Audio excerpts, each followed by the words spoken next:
Welcome to our digital conversation related to interviews. So part of this presentation or this discussion will be around how interviews are used in organizations and how you can use them to collect information.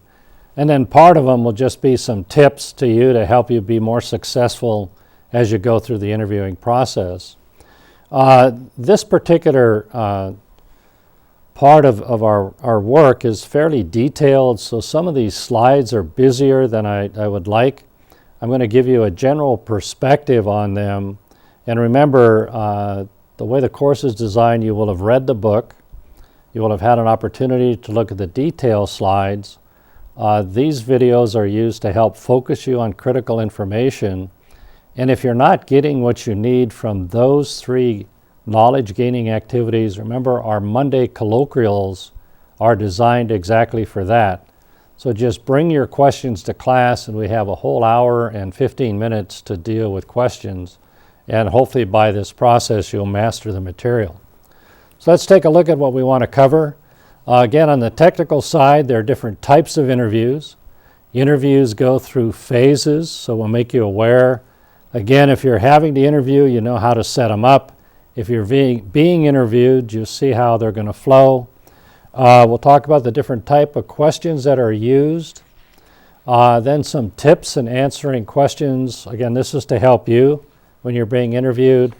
And then we'll talk about employment interviews. So the broad category of interviews are counseling. And there, an employee or you are being brought in to talk about your performance at work, or how a project is going. Again, if you're doing it, you want to listen to what the person has to say about any challenges they face. And the feedback that you give is very objective and not personal. Speak to the data, not to the person. It's appropriate for you to be somewhat judgmental around the data. It is not appropriate for you to be judgmental about the person. In employment interviews, they tend to be far more structured. So now you're looking to gather information from the person. You have certain criteria that you need to meet in gathering that data. Exit interviews are interviews when somebody is leaving the organization. And again, it's a heavy listening activity. You want to hear what it is that caused the dissatisfaction with the organization for somebody to leave. There are grievance interviews or confrontation interviews. Again, now we're dealing with a person whose behavior may not be appropriate, or you're in a situation where you're somewhat combative in the way that information is gathered. And then there are group interviews. Many organizations will use panels when you go in looking for a job, so you need to be prepared to operate in that space. There's some additional types of interviews. You're going to be subjected to performance reviews. Any good organization is going to give you performance reviews. The good ones are giving them to you almost all the time, a constant feedback loop. There are persuasive interviews where you're selling ideas, trying to get information from a customer so that you can help them make a decision in your favor. And then there's telephone interviews. More and more companies are screening people through their written resume. And those that make that cut, they will set up a telephone interview with them, or even possibly a video interview. If you're on the telephone, just some tips. Rehearse and be prepared for that interview, and also dress as if you're actually in that person's office. There's something psychological about putting yourself together in a professional manner that comes across on a phone. And you want to have a mirror in front of you. In my home office, I have a mirror sitting by my phone, so when I'm engaged in a phone conversation, I'm looking at myself and I'm seeing my facial expressions, because all that's coming across on the phone. And you also don't want to be multitasking when you're on a phone interview. Probably a good way to not get a job is to have the click, click, click, click, click of your keyboard going on when a person is interviewing you.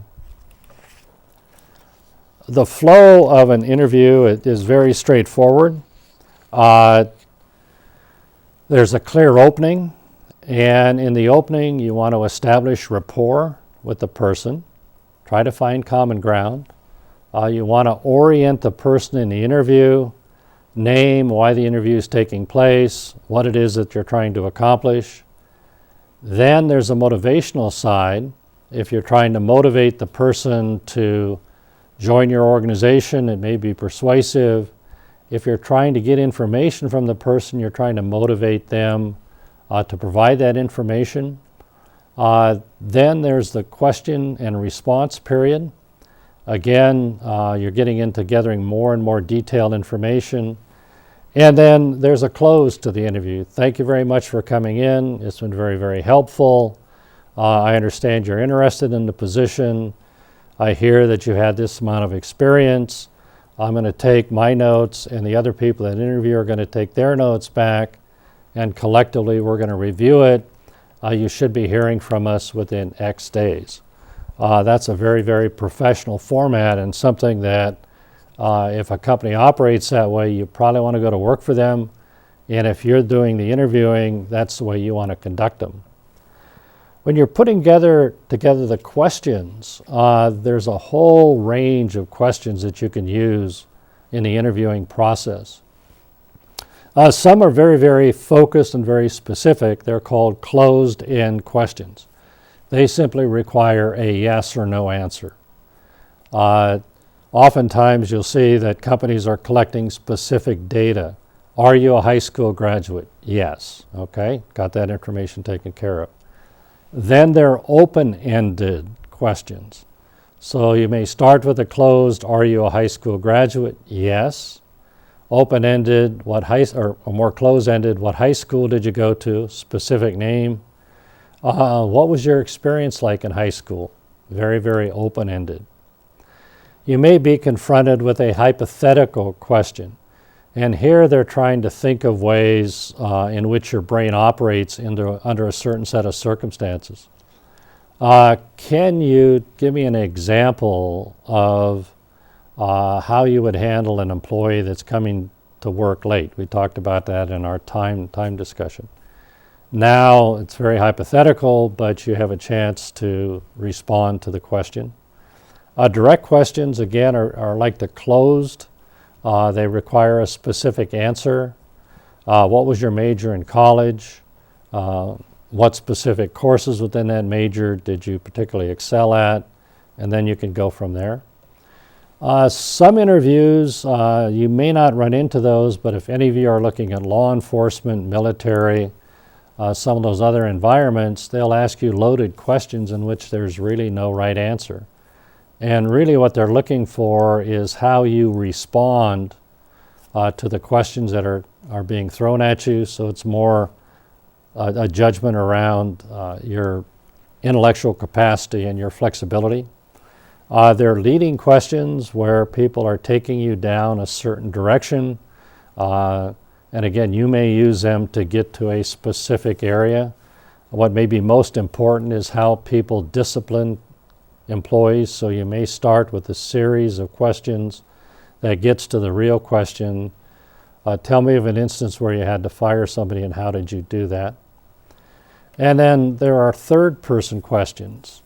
How do you think other people would see you in this particular situation? If we were to interview your coworkers, what would they say about you? Again, all designed to extract information from you and to help the people make a better decision. Questions get organized in a number of ways. One strategy that Hamilton talks about is the funnel, where you start with very open-ended, let's get acquainted kind of conversations, and then you come down to very, very specific questions. The inverted funnel is where I just pointed out, when did you graduate from high school? What was the name of your high school? Then you start to open up. What were your favorite subjects? Why were they your favorite subjects? Can you give me an example of a project that you worked in that was exciting to you? And then the hourglass starts out very open and then closes So it's a very fluid way to structure questions. And then the diamond question, where the hourglass starts open, closes, opens. The diamond, if you think of the image, flip it upside down, starts with the very closed question, opens back up and say, all right, now I got that general information. I need to get more specific. And then you close at the very narrow aspect of it. Excuse me. When you're answering questions, step number one is to just relax. Engage in deep breathing before you go into the interview. If you need to go for a walk before you go into the interview. You want to come in as calm as humanly possible, particularly if you're being interviewed for a supervisor or management position. Really what they're looking for is people that can stay calm under pressure. So you want to come in, again, not relaxed to the point that you appear to be drug-induced, but relaxed to where you're confident in what's going on. When you're asked a question, don't hesitate to just stop, take a drink of water, think about it, and then give your answer.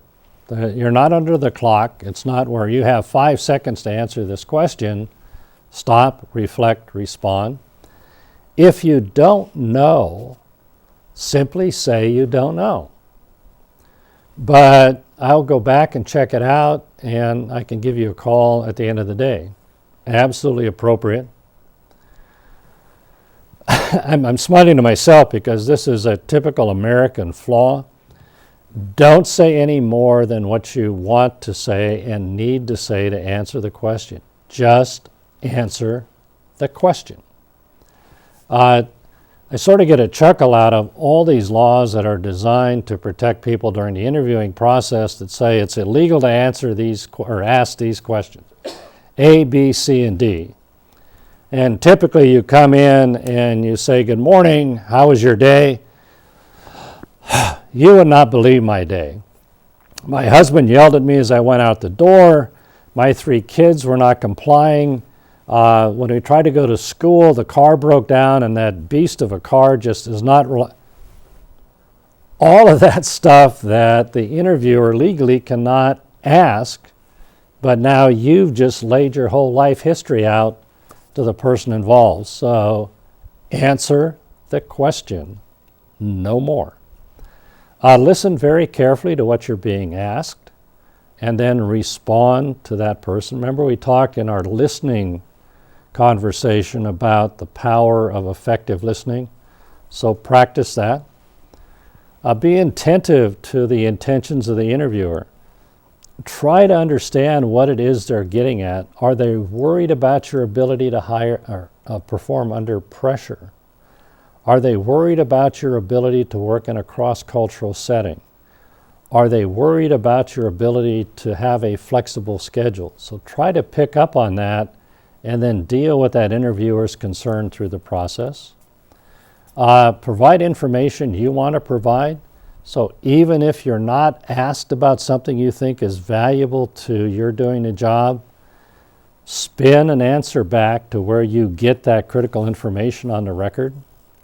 If you're being asked general questions, open-ended questions, don't say yes or no. You're going to drive the interviewer crazy. They want to hear more about you and get to know you better. And in the interview, ask questions. When we talk about employment interviews, keep in mind that you're also hiring the company. The company isn't just hiring you. So it's a two-way street.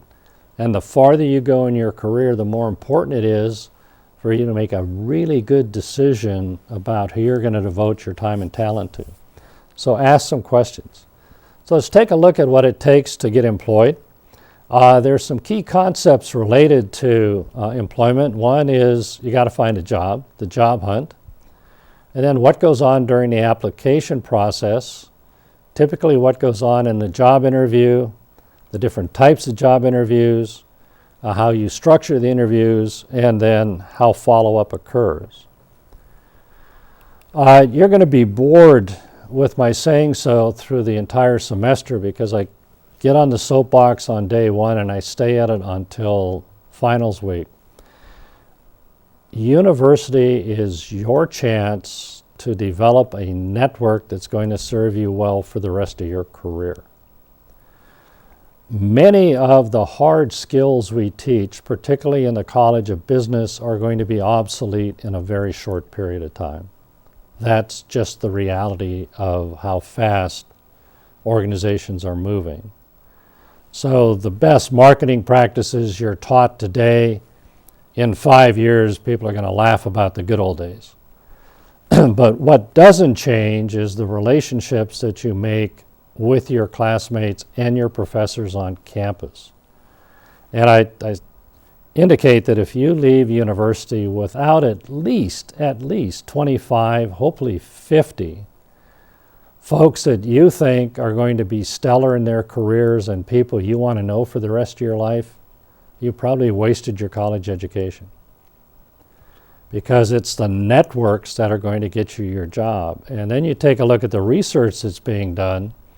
86% of career jobs, not just I got to get a job to get through university. When you're looking at your career path, 80% of those jobs that are going to get you moving in that direction are done through the network that you've established. So work at making contacts and relationships in class, work on making contacts and relationships with your professors. Many of us professors now are handling anywhere between 150 and 200 students a semester. You got to help us get to know you so that when we're going out doing consultancies or other work in the community and we hear about opportunities, we will remember you and we'll get in touch with you. Or you're asking us for recommendations, we will know you and we can write very specific recommendations about you, or we can share that information in a phone interview. Social networks really only account for about 4%. So LinkedIn and those other services are okay, but again, if you have to prioritize how you spend your time, spend it building relationships. And when you're looking for a job, your job is to find a job. You want to try to set up as a goal to get 3 informational or actual interviews on the books at all times so that you're looking ahead. You're not counting on just one job. You're sending out 3 email contacts a day, and you're writing 3 letters to organizations about the possibility of working for them. So getting a job is your job, and don't slack off on it. Putting together resumes, the one that's on the screen is an example of what's going on today. It's busy on TV, but you can pop it up and take a look at it. Also, if you pull up the slide deck, which is on the website, you can click on it and download it. So you can put together your resumes in chronological order. You can put them together by function, or you can combine the two. In large organizations, many resumes that come in are run through a scanner, and the scanner is looking for key words. So again, in HOW 13, there are action words that you should be including in your resume as you compose it. If you're submitting an email resume, again, HOW 13 helps you format your resume in a way that it goes through the email in a proper way. And if you're posting it on the web, again, be very sure that you're putting the information on your resume that's critical to the job that you're seeking. When you're building your resume, 4 bullet points that, if you get nothing else out of this particular video, that you hold these at top of board. That number 1, your resume has to be absolutely accurate. So check dates, check schools, make sure that it's all spot on. Be bone honest in what you put on that resume. Do not exaggerate, do not distort. Right now, as you move up, you could have submitted a resume when you entered the organization, and that stays within the organization. And now you're getting to a critical position where the organization is going to engage in serious vetting of the people that are going to get promoted. And if you puffed up your resume at the beginning, it's going to be found out. I'm really embarrassed that even in an academic setting, there's been a number of people that have inflated their resumes to get jobs. They're now going through the tenuring process, and the checks are starting to be made, and it's found out that what they submitted was absolutely fictitious. So keep it honest, keep it focused, don't try to exaggerate.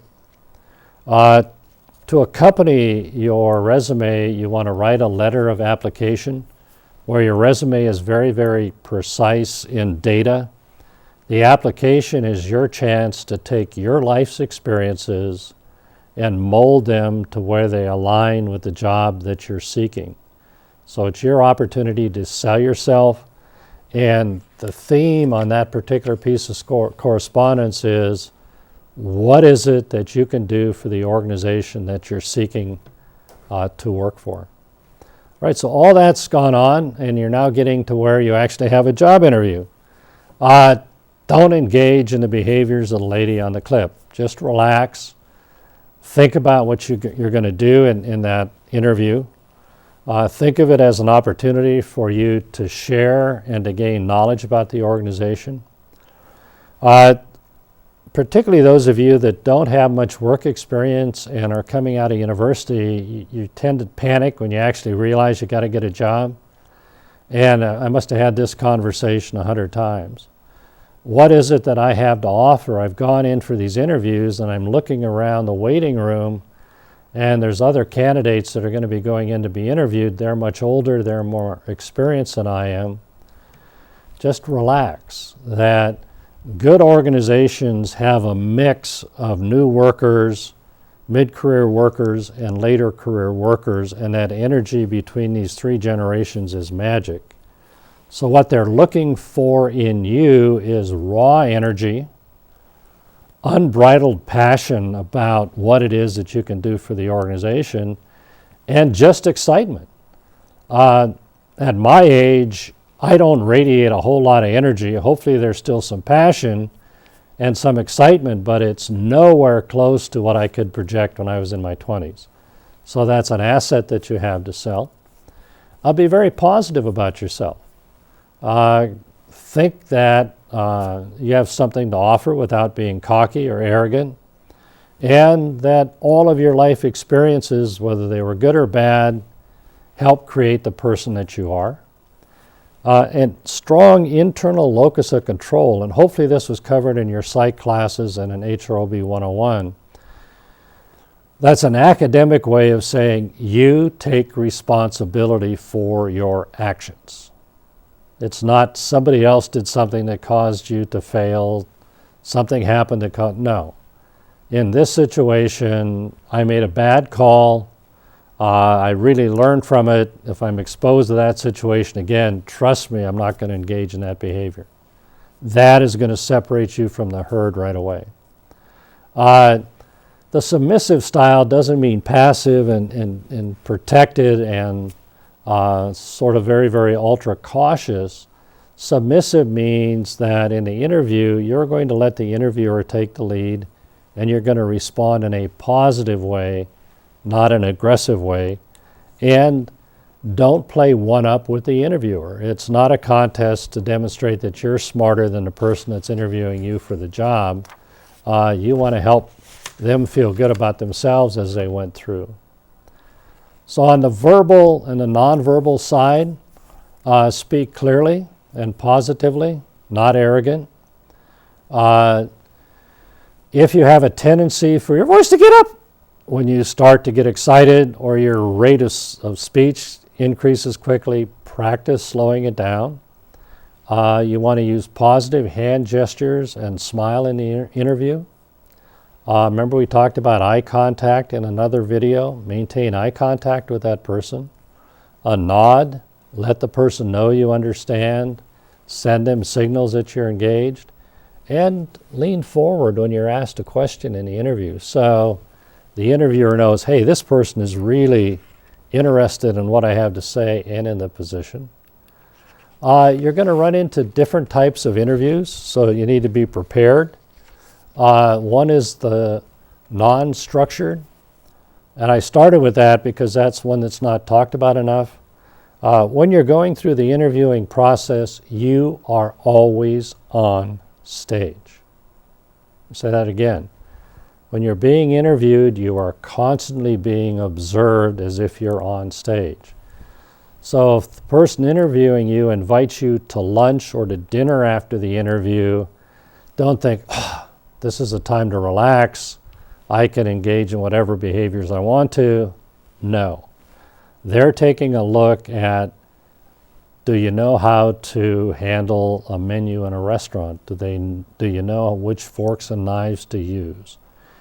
If they ask if you want to have a drink, it's always appropriate to say, no, thank you, I'd rather not, or I'd rather have a Diet Coke. So they're testing to see how you handle alcohol. So all of these things are on stage. The structured interview, again, is going to be set more in an office. It's going to be far more formal. The questions tend to be similar for all candidates. As I said before, you may be interviewed by a group. Just practice your interviews where a number of people are asking you questions so you're comfortable with that. And we talked about being interviewed virtually. Again, think of it as though you're actually in the room with the person. So preparations, think about the questions you want to ask.